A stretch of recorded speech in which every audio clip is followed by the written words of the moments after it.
My name is Amy Valdez-Barker. I am the project manager for the Vital Congregations Initiative for the United Methodist Church. I am here today with Noemi Salvatierra, who is the lay leader for the Bayombong United Methodist Church. We are here to talk about vital congregations. Noemi? Noemi. Describe what you think a vital congregation is here in the Philippines. Okay, a vital congregation for me is a congregation that serves God, that have faith in God, and comes to church not only to gather as a congregation, but really have to share their faith. Excellent. Okay, excellent. So, describe to me how Bayombong UMC is a vital congregation in this community. Our church started as a very small church, but according to our grandparents, it's the first church in Bayombong. Oh, okay. It's the leader church, and from then on, it is the church that is known to Bayombong and Nueva Vizcaya that leads everyone. How? Tell me how this church leads. People meet in the church, and not only from Bayombong, but other churches. They see the Bayombong church as the leader church, not because it's the first one, but the ministers and the workers and the past members, they were all active in the church work. So how are they active? Tell me about some of the things that they've done in this community and with the They were leaders of the Methodist men. They were leaders of the WSCS. Okay. And they led the congregation in such a way that Bayombong was the first in every activity. And they made a welcoming opportunity, is that? Yeah. And if people haven't read the Bible at all, their lives became the first Bible that they ever read. Okay. So there was not Christianity per se in the community when Bayombong There was. Okay. But you know, it's just going to church. I don't think that was enough. They don't think that was enough. So it's the Bayombong that led the community in reading the Bible and learning more. Yeah, exactly. So just, tell me a little bit more about what Bayombong has done and continues to do. Like what's the hope with this beautiful building, I grew up in this church. Yeah. Yeah. And I think I can be an example. I studied at the kindergarten school. Okay. And then when I became a youth, I was an officer, and then from the local to the district to the national, and even when I was a Maya, I was an active Maya, and more so when I became What's a Maya? It's Methodist Young Adult Fellowship. Okay. And then when I became a WSCS, now the Women's Society on Christian Service, the more we love the church. So what I mean is the church is bringing up people who can lead. Yes.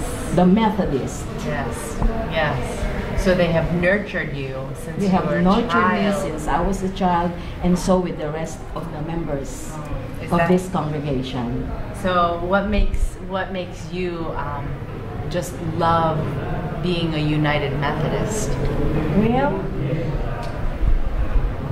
I have faith in God, and with the other members of this congregation, we have put up this beautiful church. Yes.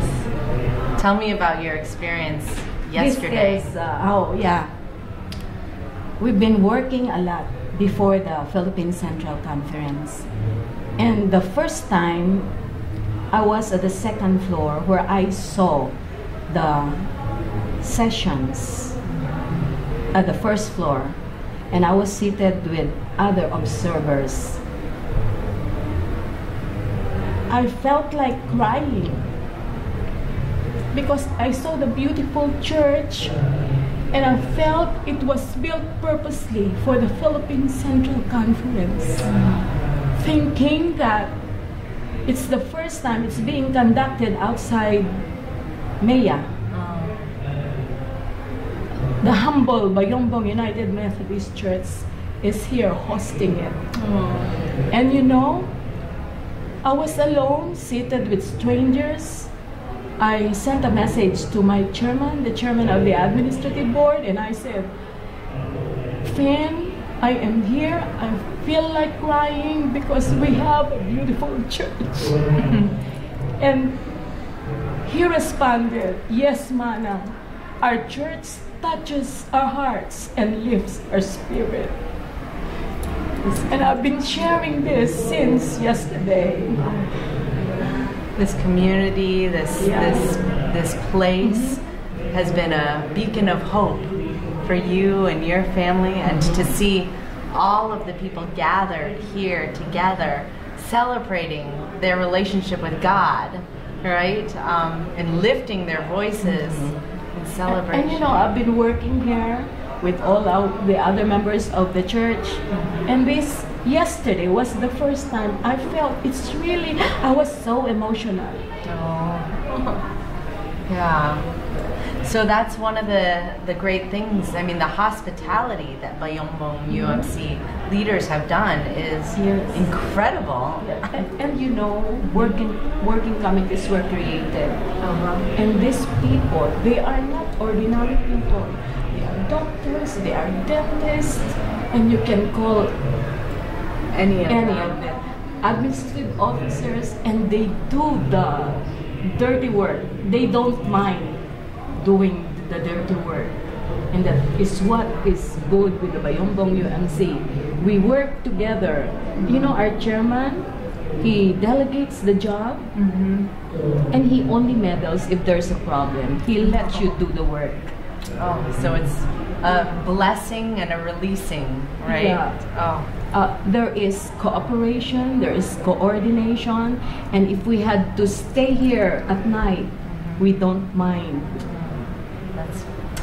That is devotion. That is what makes a vital congregation. Yes, yes.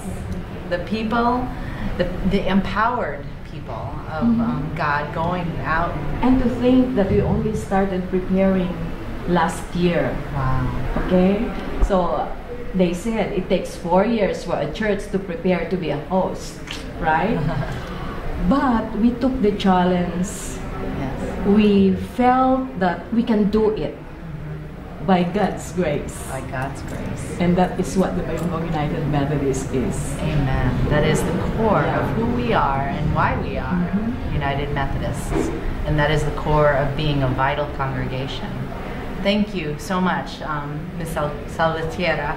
I appreciate your time, and thank you and your church for the great gift that you all have given. It's an honor to be telling the world that Bayombong United Methodist Church is here to serve God.